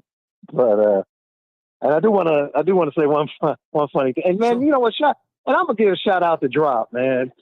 Drop has been. I know he's been on one lately, and I think I know the reason why he's been on one lately. But I did like the fact that he gave a shout out to Glenn. Mm-hmm. Sometimes you gotta give out shout out to your foes. They make you better. Oh yeah, I bet you Drops in his feelings about Glenn for sure. I mean, absolutely. But I knew they liked each other. There was just like two uncles or brothers, and they had different viewpoints. But you don't have those kind of interactions back and forth unless you like somebody, unless you have a mutual admiration. Yeah. You don't do that. It was funny listening to Drop because it kind of I'm a comic book guy or whatever, and it just reminded me of like a little storyline with the Joker and Batman when Batman supposedly died or retired or something like that. The Joker was catatonic. You know what to do. He lost all purpose. Mm-hmm. What am I gonna do? And then when he came back, it was like he snapped out of it. So I kind of look at it. I ain't calling Drop a Joker. I let someone else do that. But it just reminded me of that. He's a little off right now, but it'll be somebody who will pick up where Glenn left off, and then he'll have another foe again. Mm-hmm. Yeah, I pick up on that too. You're right about that. I can see that too. Yeah, I would imagine dropping his feelings. Drop is in his feelings, and that's fine. I mean, I can get a brother that space to do that. We're human, man. I mean, we feel, but this Texas thing, man, it's just a rough day, man. I mean, I work early in the morning, stuff middle night, so to speak. And when I get off, man, I get in the parent line to wait. Man, I want so bad to get, man, just to go and get him and get gone. I don't even want to wait. You know, that's how like hard right now it is to be separated from my kids. You know, and I just didn't have this problem. You know, my kids are 19 years apart. So I didn't, man, I just didn't have, it feels like I didn't have this problem with the older. You know, I mean, I guess it was still, you know, people were still crazy. People were still doing, you know, doing crazy things. But when I dropped her off, I knew I was coming to pick her up. You know, so it's just a whole level of anxiety right now, man. I just pray for everybody, man. Pray for you and your family and everybody else and their family and their kids and stuff like that, man. It just none of this happens in our backyard, but it's just, I mean, it's a sign of the times, man. But that's why I do believe it's important. And I always got to give a shout out to Brother Forte, man. It's important for us to get the knowledge of being armed. Being armed is just one thing, but just getting the knowledge, knowing how to be proficient and to be ready. Because I'm staying ready, you know, especially I know the environment I work in. Oh man, the environment I work in, you know, I mean, I work in stores, different stores in different cities with different temperaments. Some people like seeing a brother like me. Some people can't stand seeing a brother like me in their store.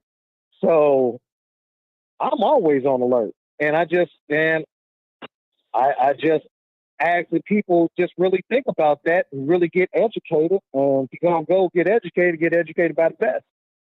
So that's all I got, man. Good talking to you. Good. It was good seeing the choppers. And, you know, just chopper love, man. I'll talk to you later. I appreciate you. Chopper love. I love that. Most deaf.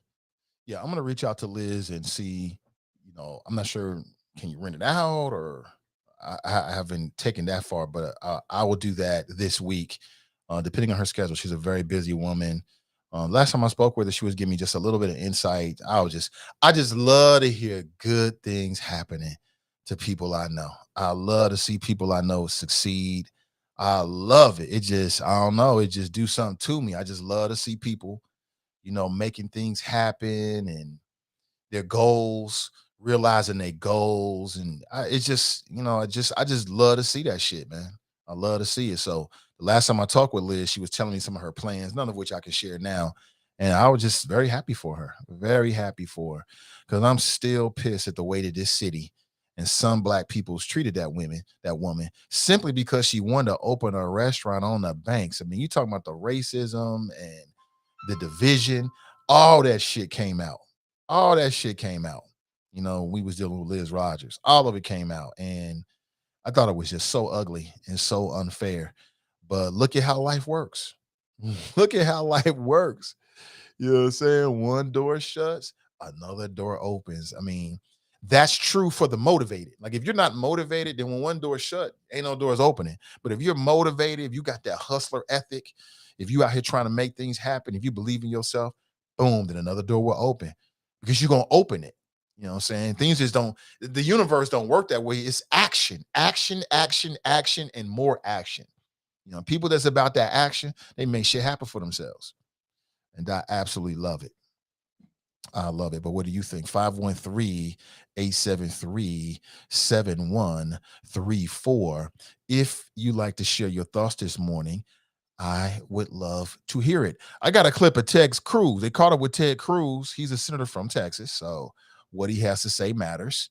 And he was giving his thoughts. These are just his thoughts. They caught him in the moment about, you know, what should happen. We know from— Hold on one second here. Let me see. This is from MSNBC. I hesitate to play it actually because I'm just telling you, man.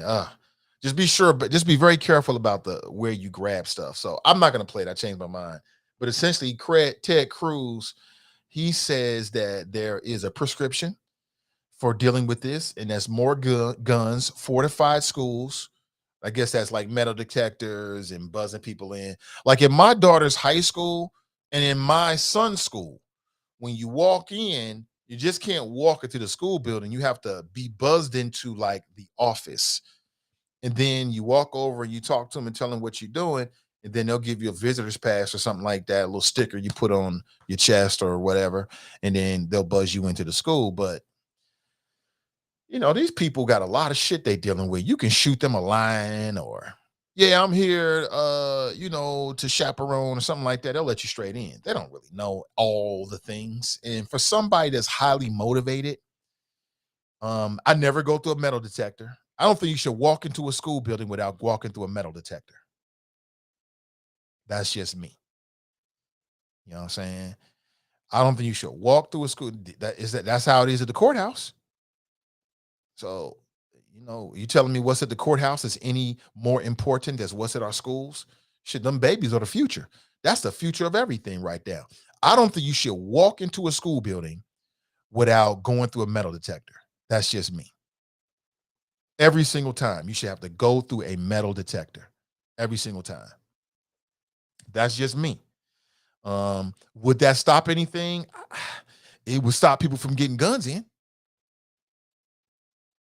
Now that costs a lot of money though, right? Because think about it. You got to have the sophisticated machines themselves, and you got to have the operators to operate it all during school hours. That's a lot of money. But in our society, we find money for things that we find important. That's what I found. So let me go back to the phones here. Good morning. Welcome to the show. Good morning, dear brother. How are you? I'm doing well. How you doing, Sister Iris? I'm doing as well as we collectively are. I'm 100% feeler for my people and of my people. So wherever we are and however we feel is what I'm feeling. And this has been one, chronic tragedy after another for us. So I am as well as we collectively are. Thank you so very much for asking. I just wanted to respond to your question. The only question I can respond to is yes, Liz Rogers' Creamalicious ice cream is in Walmart nationally. But it is a fight. It is a fight to make sure that the shelves stay populated with her stuff in all the stores. So when you go into these stores, you just have to demand and ask, where is it? And so I'll say that and let Liz, tell the rest of her story. But I also wanted to say to you, dear brother, last night we kicked off the series because it is the 20th year anniversary of the collaborative agreement and all of its tentacles. And people often ask me, what does that mean? And that means that you need to know what your police department is doing. You need to know how you can engage and be involved. You need to know where it is that you complain, how you, interact, and what your expectations should be of your police department. And they should know what you expect. So last night we started with the SRO's training. It was SRO's training and one other topic. And I found it to be extremely insightful with some things that were laid out that I didn't know. But the question around domestic terrorism and keeping kids safe, since we know we got SROs in schools, it's a different conversation now. And so these conversations will be going on until August, Nathan. This is the first time in history that CPD has come out into the community with these types of conversations. They're at all rec centers. You don't need a membership to go. All you need to know is the times. Most of them are in the evenings or either on Saturday, so folk can attend. But you need to be able to ask these questions right now. And in a serious way, how are we going to protect our children that are in school? My granddaughter called me this morning. She's 5. Peanut Butter is 5. And she called me. She said, Grandma, I need to call you every day before I go to school so you'll know that I'll be safe. This ain't how children should be talking. It's not what they should be saying. We should be making sure that they're safe. So I appreciate you pushing that conversation. This is a very scary time. Very, very scary time. I mean, we do need to organize differently. We need to organize around our votes. We need to organize our selfishness. We just need to organize consistently. So I just wanted to give that out, Nathan. I think I sent you the list of trainings. I tried to send them out to everybody so that we all can stay engaged until we start our own police force. But I just wanted to lift that up to let folks know Creamalicious is in Walmart nationally. Okay. Oh, hey Nathan, Yeah. I don't know if you knew this. You know, Glenn had a connection to Iris Rowley that was deeper than just, uh, the support, the love, and even the checking, because sometimes we have to check and love one another. I don't know if you even know this, but I actually had my bridal shower in his mom's house. His sister Ginger and I are good friends, and I equate when you're around good people that you get a good balance and you get a good structure. That was 28 years ago. 28 years ago. So that brother had a connection to me, to my soul, to my union, to Jesse Rowley, and just to the development of Iris that will forever be with me. And we please keep speaking that brother's name every day, so we can keep feeling his spirit. With that, I'm gonna hop off. Please, Cincinnati, to the choppers, y'all look at, find those dates to these trainings, get engaged, go ask as many questions, and if they're not answered, don't hesitate to let a sister know. All right, dear brother, try to be well. All right, thank Stay in you. contact, please. Most definitely. Thank That's you. Sister Iris right there. Man, I'm telling you, Glenn, I knew, but I didn't know. You know what I'm saying? I knew that he connected with a lot of people. I knew definitely the impact he had in local radio. But as I was sitting there at the funeral, man, I'm hearing all these people in this saying the same things about him. I'm like, shit, that's just how the brother was. He was just like that. Nobody's a saint, but good people. Good people, man. So again, I did go, I said a few words. I just try to speak from the heart to the people who are living, because Glenn is dead. He ain't hear shit I said. But there are people there who um that presents an opportunity. And I just wanted to share what was on my heart. And again, it's all about self-love. Like today, how are you gonna show love to yourself today? And I don't want to hear about you got to do this for your kids and you got to do this for your work. If you're not pouring into your cup, if you're not making sure you're the best version of yourself, then you're not really showing love to the people around you. You know what I'm saying? You got babies. Are you doing making sure you're going to be here as much as you can? Because, God has a plan that none of us understand. You can work out every single day and drop dead. But statistically speaking, we know that, you got a better shot of a good quality of life when you're taking care of yourself. And sometimes you can be very smart. You can be highly intelligent, but then you might need a little help in some areas. And when I heard that Glenn was dealing with some stuff and perhaps wasn't, on top of his medical game the way he should have, I'm like, you know what? I got to make sure I keep sharing this gospel. I'm sharing this story with you.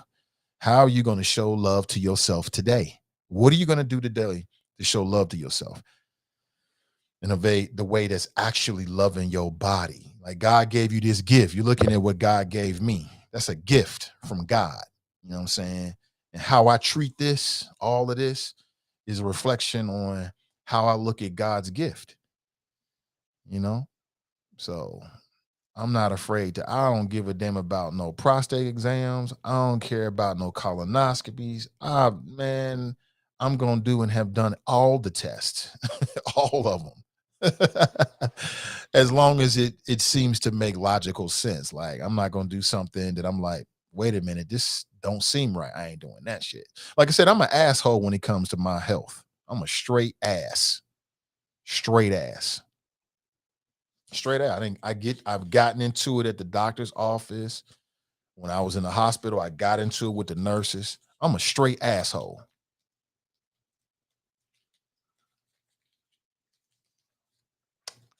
And I can't think of a better scenario in which a more proper scenario in which to be an asshole. What I mean, asshole is I ask a lot of questions and it's got to make sense. And you just can't walk into a room and put your hands on me and start poking me and injecting me. I got to look at you. You got to sit. We got to have some conversation. I need to know what's in this. Is this clean? I got into it with a I told you this story before. I still have the same doctor, but I got into it with a black female phlebotomist because I asked her, was the needles clean? And instead of her just saying, and I told her, I said, I got a little thing about this. I can be about this body. I got a little thing about it. I tried to prepare her. She still got in her feelings. We got into a big ass argument that lasted like a year. Every time I went in there, and then I don't even know if she's still there now. The pandemic happened. I wasn't going in. But I just said it to share with you is I'm not an asshole. I'm the nicest guy in the world. But when it comes to my health, it's got to make sense. It's got to make sense. And you know, I just want to share that with you again. You know, people feel like I can't do this, I got this, I got that. You can do whatever you put your mind to. It can happen. Let me go to the phones again. Good morning, welcome to the show. Hey, good morning, Nate. Hey, brother Forte, how you doing, brother? Hey, I'm hanging in there, brother. First of all, I did make it to Glen's viewing. I just couldn't stay. I was trying to wait for you guys to get there, and I had to leave. But deepest condolences to his family.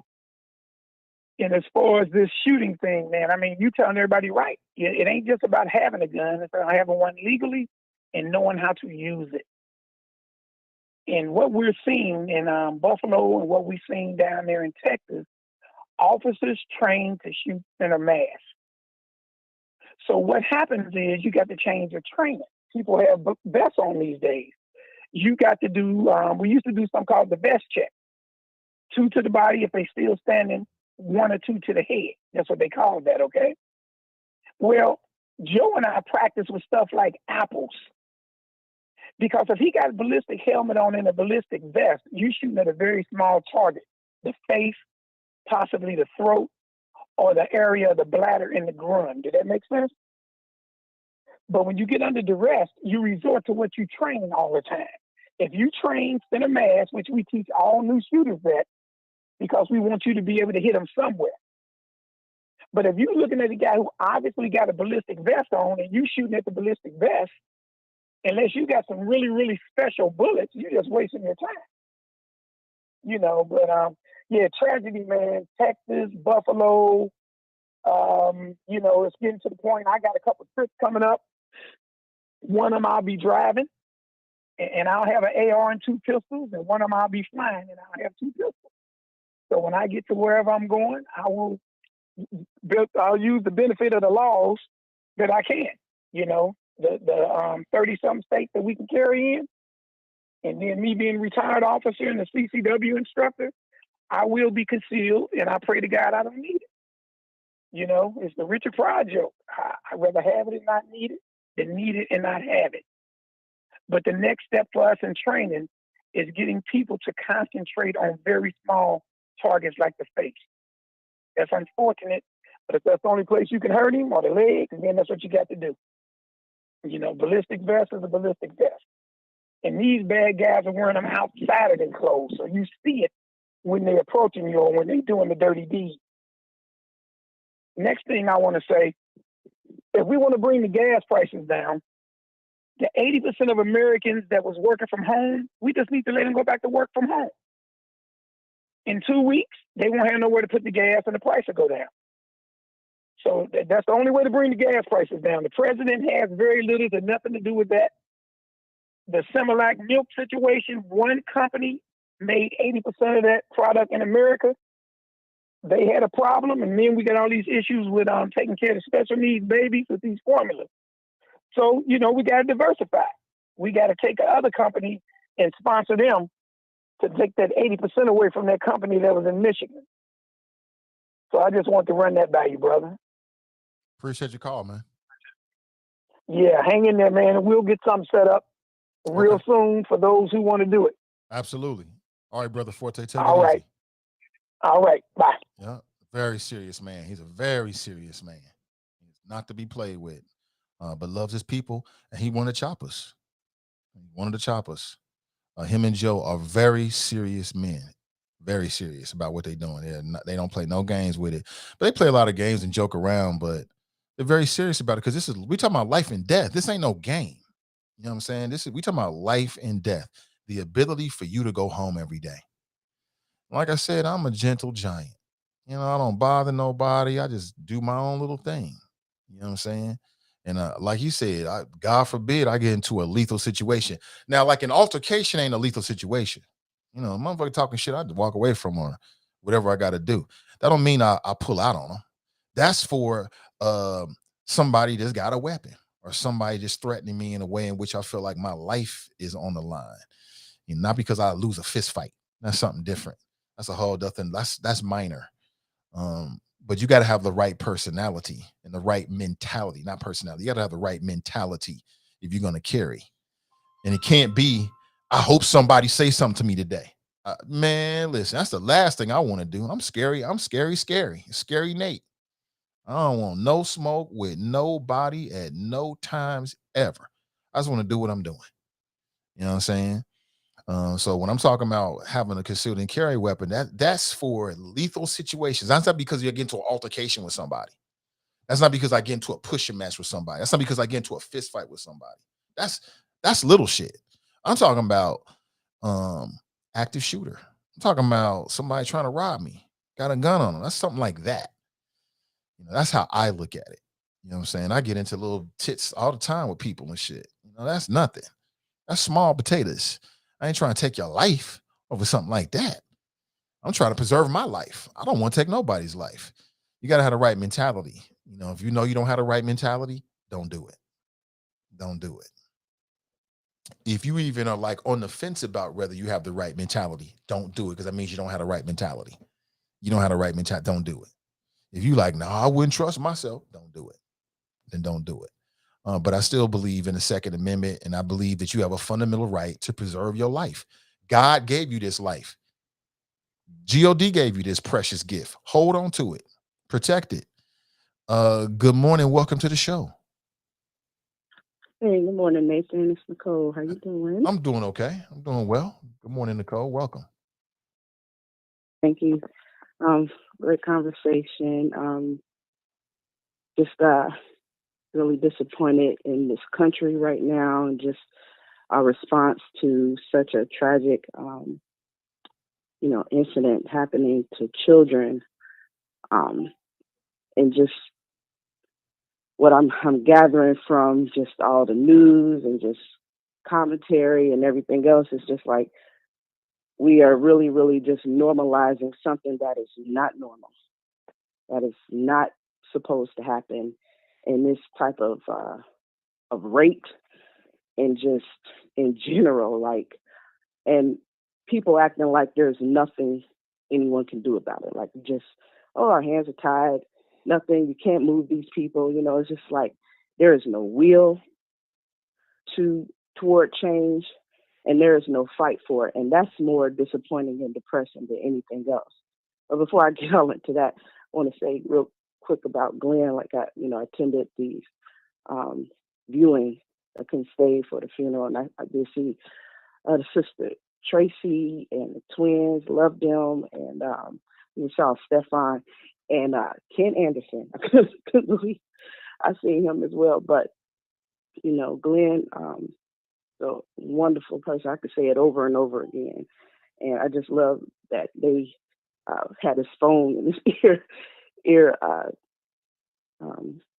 tag or earphone thing in his ears, just like, so he's tuning in and checking in and making those calls from heaven and stuff. So I'm just glad I was able to be there and share that time with some of the choppers, and can't wait to have that chopper gathering as well. So back to more depressing things.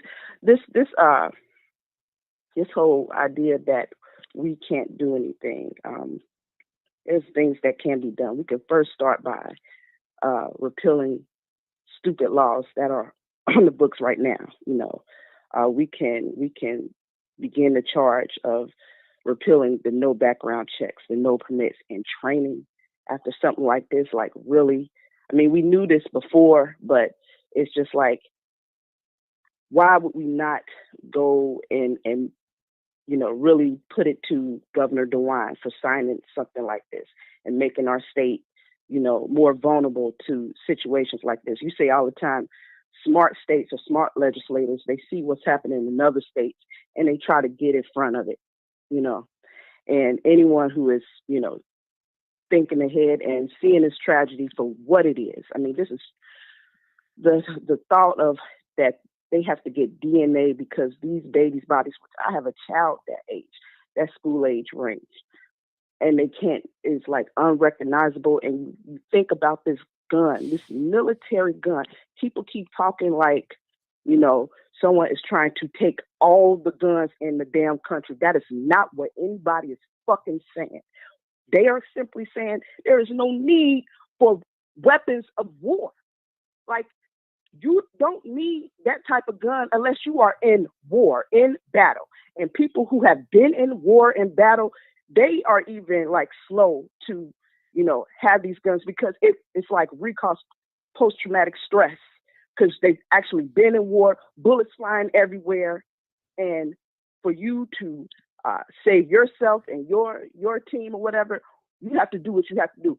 There's no need for something like that in a civilized society. In society, everyday people, you doing your groceries. You should not die from some military weapon. Kids going to school, they just having their award ceremony, their certificates for good attendance and everything else. They're getting ready for the summer and they're just wiped out like in less than a minute or two. And that's okay. Well, what are they talking about? Good guy with a gun or teachers with guns?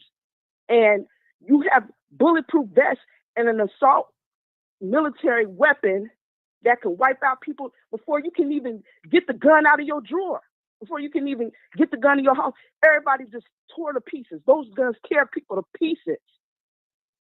I don't even understand how it is known statistically that, 90% of people, Republicans and Democrats, are against want universal background checks. They want, okay with the ban on these type of high power weapons. It's just like common sense is not common. And now to know that,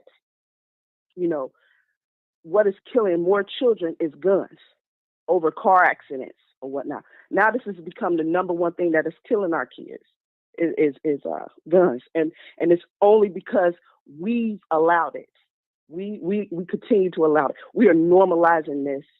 Other countries don't deal with this, and the lack of will, the rejection to fight. It just is upsetting, and all it takes is a little bit. You know what I mean? Like that's why I was like, who would be willing to call their congressperson 100 days straight? And if you put something out there in the atmosphere, Twitter or whatever, whenever somebody see that and like, what, I can do that. It's something small. I can do it. These people could be getting calls every day, hundreds, thousands of calls. And I that's part of no justice, no peace. I don't want them to have peace. I don't want them to just think that they could just go with a regular order of business until they deal with this. And even Joe Biden, he can do the executive order and do something, even if it only lasts to his term. It is something for now, but something needs to happen to keep, having these speeches and, calling for action to take place. And, you may have a stalemate. First, it's going to take the power of the people. The people have to be outraged enough. And I know there's going to be protests. I know people are going to be calling, but don't be a voice out there that, just look at this when you could do your part too, because all of it collectively, it has to weigh on people. And right now, you have some conservatives, we know that it's just like, they got to be tired of this. They got to be tired of this, but it's easy to, fall back into normalcy and complacency if you're not even being challenged. If nobody is just like, everybody's just, what's going to happen. It's just going to be the same thing. Well, then you're like, well, they're not even going to put it like, but it could be weighing on their heart too. It should. If you're human, it should. A lot of this stuff don't even make sense. And this should just be bipartisan. And to really put it to the fact that you have like a whole block of a party that has been, just holding off on what is common sense and what's necessary to protect people is unexcusable. It's unacceptable. It's unacceptable. But we gotta vote. You know what I mean? And we gotta be consistent in that. Banning those assault weapons, universal background checks, what we need to do. And I can't even think of what else, but it's stuff that can be done, but we need to really, and it's stuff already on the books that they need to enforce, and they just need to put, we're putting money into everything else and creating all these new, organizations are what do you call those? I can't even think of the word. We're creating all these, different types of forms of groups are to handle things, but we're not focused on the stuff that is really harming people. Like this is taking out a population. You can't talk about being pro-life and allowing irresponsible gun legislation that safeguard and protect people to just allow that to just disappear. Like somebody has to answer for that. And, I know it's easier said than done, but you just got to be able to roll up your sleeves and be ready to do the work.